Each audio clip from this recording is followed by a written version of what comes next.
Hi everybody, my name is Becky and I'm going to be doing a benzodiazepine withdrawal video. Tell you about my journey and what I have endured since the beginning. I believe that it is imperative to get the word out there, and the more videos and the more websites there are, the more we write people about it, the more likelihood something will be done. Yes, there's an opioid epidemic out there, but there's also a benzodiazepine epidemic, and it needs to be addressed, and it needs to be addressed properly. I believe if there's more education for providers and better assistance out there for those of us going through this withdrawal, we would lose a lot less people.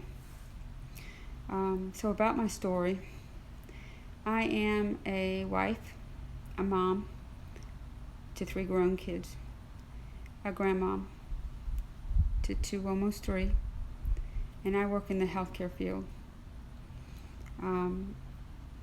I hope and pray by posting this video I won't completely annihilate my career, but it's on its way down anyway because I haven't been able to work properly because of this. My benzodiazepine or Klonopin journey started back in the early 2000s.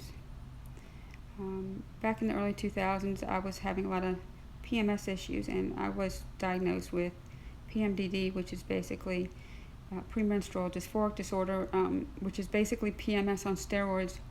It was affecting my work. It was affecting everything. I had at that time young kids. They were all young. And I was working full-time, and eventually I was working full-time and going to school full-time at the same time, so a lot of stress. My middle child has autism, and I do have an adult. My husband is disabled. I love them all to death. They're my life, and they don't know what to do with me anymore. So I was prescribed for PMDD Cymbalta. I was started out at 30 milligrams, and a few months to a year into taking it, I started developing insomnia and was prescribed the Klonopin.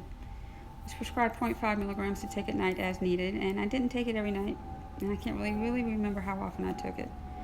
It's been a while. That was in the early 2000s. A couple years into taking both, I started expressing concern to my doctor that I didn't want to become addicted to the Klonopin. I was never told about addiction to and problems getting off of Cymbalta, and education was never given. The doctor basically said I was on such a small dose and I was only taking it as needed. I shouldn't get addicted at all, and it's okay. And I actually have that on my records because I keep my records. I have that written. He wrote that down, that I had that concern. So fast forward, went through school, got my degrees, moved to another state, and in about 2009, 2010, the Cymbalta wasn't really working anymore, and the regular PCP, primary doctor I was seeing, wanted to up it, and I okayed it up to 60, but when he wanted to go more, I said, no, I don't want to go up higher. I don't want to, eventually we're going to max out. What are you going to do then? And there really wasn't an answer. These days, what do? They add something else without taking you down on the original. So in about 2011, I didn't get my refill right away with my Cymbalta, and I was taking the Klonopin, I believe, as needed, and I can't really remember. Probably almost every day as needed at night. But the Cymbalta, I skipped a dose or 2 because I didn't get my refill right away, and oh my goodness, the brain zaps and the rage and the crying burst, and it was bad. and I knew it was the Cymbalta, and I went to my doctor. I said, what is this? Get me off of this. It's not even working. Now I can't even get off of it. I mean, I can't even miss a dose. And he told me, oh, you'll just need to be on it for the rest of your life. So I'm like, on a medication that doesn't work, I'm going to be on for the rest of my life. So after number of visits, he finally referred me to a psychiatrist who agreed to help me get off. And she crossed me over to Prozac. I went up on Prozac and down on Cymbalta. Prozac has a longer half-life than Cymbalta. So I was having a real rough time during all that, and decided that, I need help. I need somewhere I can focus getting off of this, not having to focus on, having all the other life issues to go on around me. And I went to a place that was basically an alternative place where they didn't start you on new medicines. I went there on the Prozac, on a low dose of the Cymbalta, and like 100 milligrams of gabapentin. I was there for a month, and oddly enough, I didn't take one Klonopin when I was there. I probably kindled myself. I didn't think I was addicted, so I thought, I'd just stay off of them. Got off the Cymbalta in 30 days, went home. The facility was a good facility. They put you on a lot of supplements, which I eventually got off of those too. And they did a lot of alternative therapies. So I went home and I got off of the Prozac and got off the gabapentin, and I thought everything was good. And I started having a lot of anxiety again, and I'm like, what's going on? I went to the doctor, and I think I probably went down off of the Prozac, and I think I went down off all those too fast. And I was just told, go ahead and just use the Klonopin again, and I was prescribed it with my PCP 0.5, I have it 3 times a day as needed. And everything went pretty well. Now, 2013, I went to this facility in 2012, the alternative place. In 2013, I had a hysterectomy, which is an issue in itself. So I had to updose with the direction of my doctor, of the Klonopin for a while, a couple months, but then I went back down once my hormones were straight, and tried to stay at like 0.5 every other day, sometimes every day, but I never took it 3 times a day after I stabilized after the hysterectomy. Everything was good. I was exercising, and life was pretty good until about 2014, end of 2014, when I started to have a lot of rage and horrible intrusive thoughts, and just I wasn't me and something was wrong. And the doctor just wanted to up my Klonopin, or he told me to take it you can take it 3 times a day, but I didn't want to.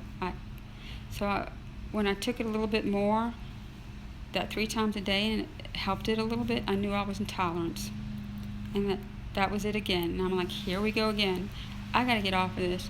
I'm not going to be addicted to anything. I don't want to be addicted to anything.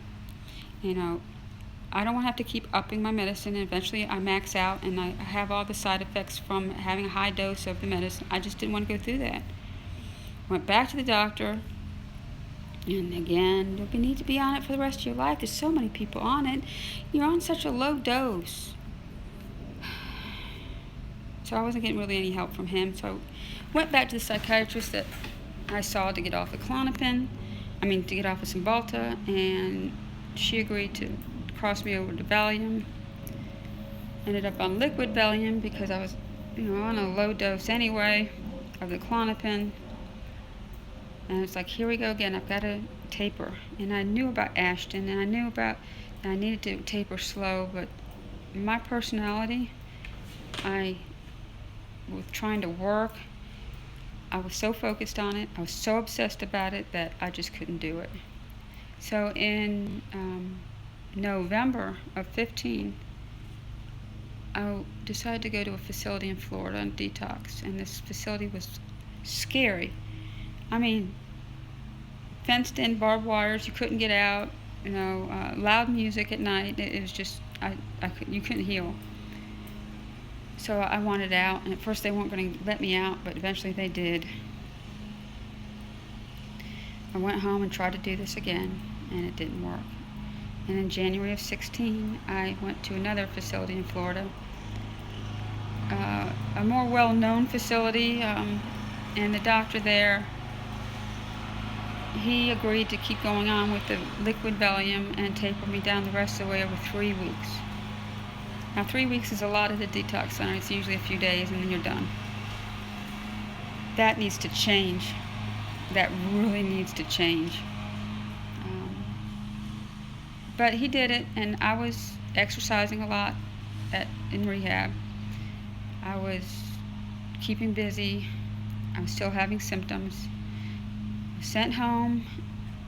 February 3rd of 16 was my last dose. I went home a few weeks later, and I was having symptoms. But it seemed like they weren't horrible. They were tolerable. I was able to go to work. And the symptoms were basically burning arms. I was having a lot of restlessness, akathisia, but it was tolerable. I was having some dizziness. And I was able to actually taper off the medicines they put me on in detox. They put me on a pretty significant dose of gabapentin, propranolol, and withdrawal. And I was able to get down and off of them pretty quick. I was off in May of everything. And I was like, yes, I did this. It's maybe not as bad as everybody's saying it is. And from what I understand, that these medicines stay in your system for a while, so you may have a honeymoon period, and then you crash, but not for everybody. And again, not everybody goes through such a hellacious withdrawal either. Some people can get off pretty good, pretty fast, but it's not recommended. But in May of 16, I went and had surgery, and of course I told him no Versed, no benzo. But I was given steroids. I was given a week's worth of steroids, and I crashed. I crashed from that. I crashed from coming down off those medicines too quickly, and I crashed because the benzo withdrawal was hitting me full force. And I crashed bad.